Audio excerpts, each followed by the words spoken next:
स्लोङ पेदोङ भन्ने ठाउँबाट चाहिँ एकैचोटि आएर यहाँ सिलङमा स्टे गरेको थियो बेलुका।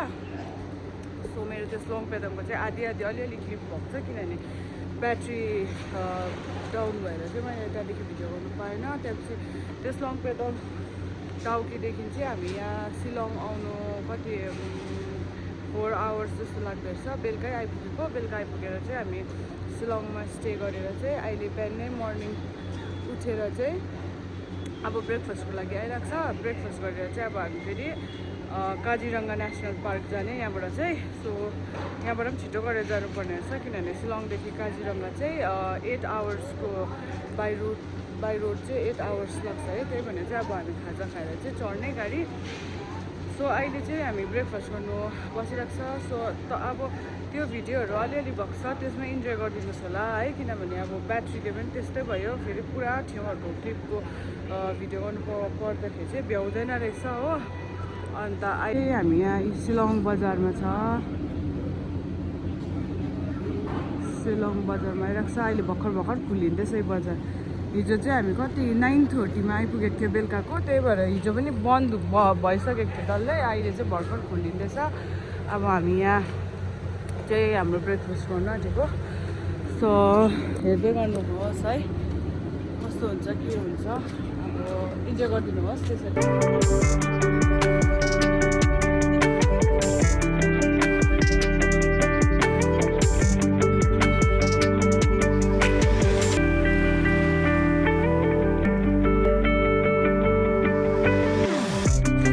हामी चाहिँ यहाँ काजिरङ्गा जाँदा बिचमा एउटा भ्यू पोइन्ट रहेछ त्यहाँनिर रोकिरहेको छ। सो पछाडिको भ्यू चाहिँ एकदमै दामी छ। तपाईँहरूले हेर्नुहोस् उमियम लेक भ्यू पोइन्ट। उमियम लेक भ्यू पोइन्ट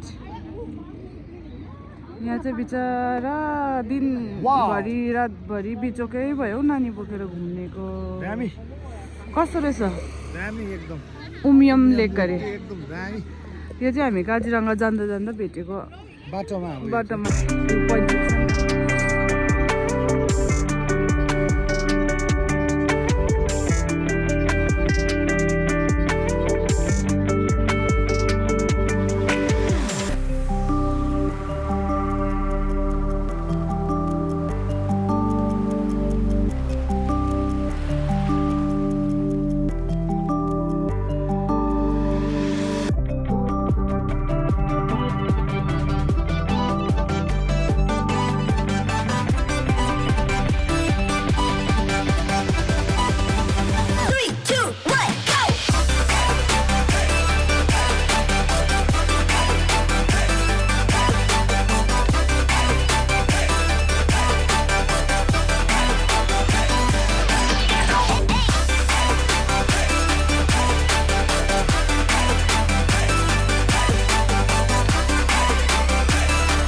डिपार्टमेन्टल क्या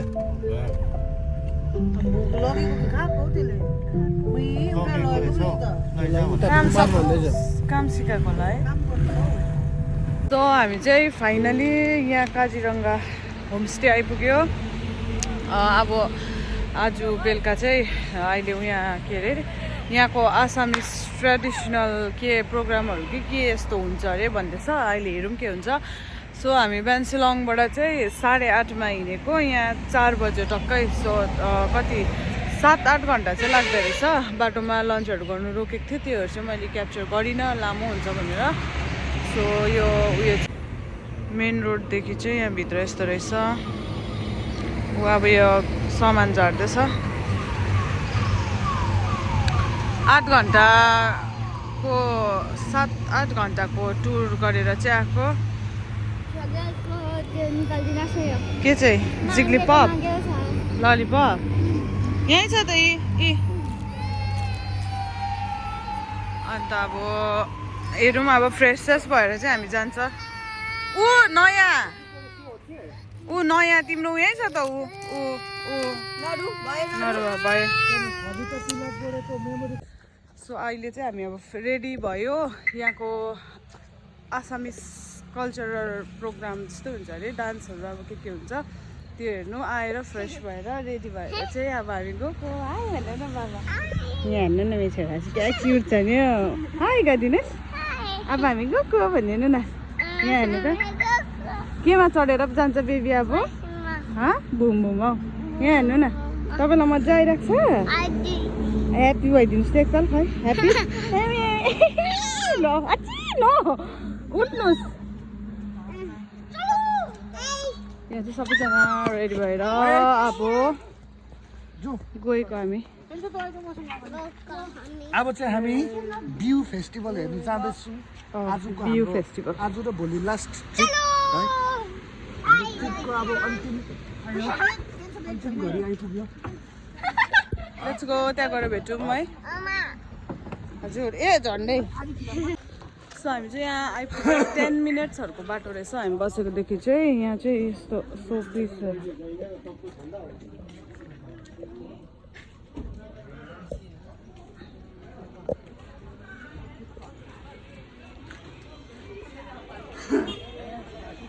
काजिरङ्गा अर्किड पार्क अरे के अरे काजिरङ्गा अर्किड पार्क अरे यहाँ चाहिँ अब यो के अरे यहाँ गिफ्ट आइटमहरू बाँसको पाउँछ डल्लै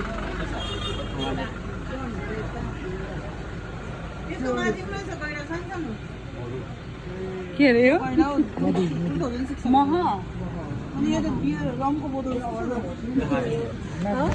अनि टी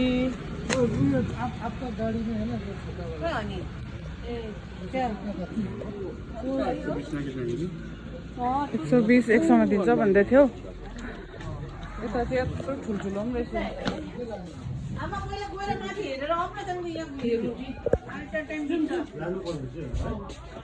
सजाउने लाग्छ ठुलो रहेछ त है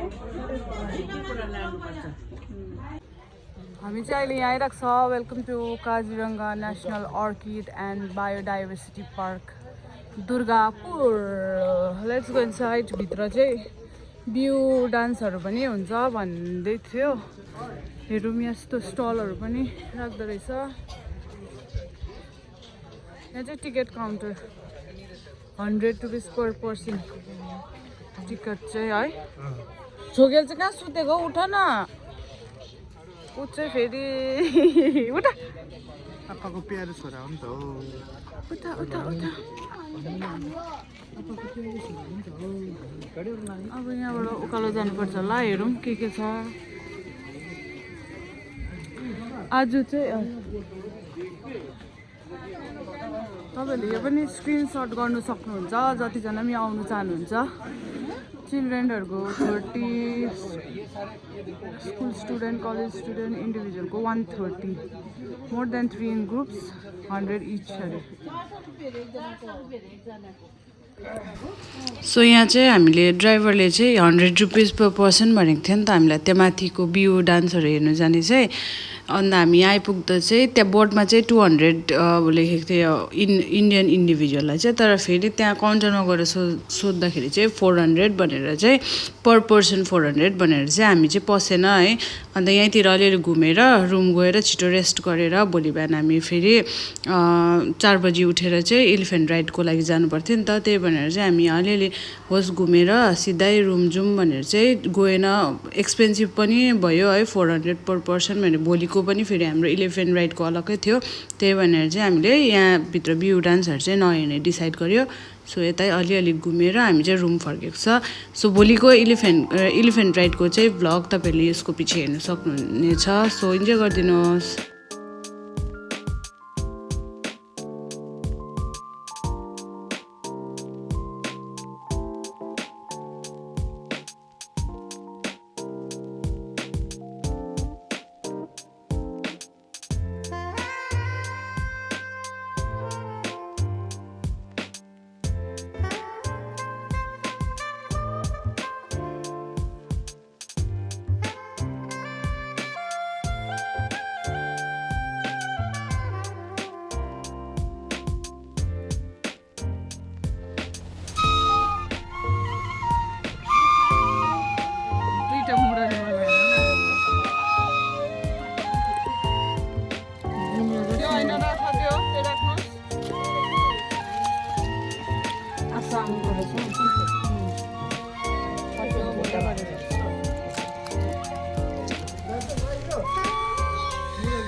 अब भोलि बिहान चाहिँ हामी एलिफेन्ट राइड गर्छ त्यो चाहिँ इन्जोय गरिदिनुहोस् होला है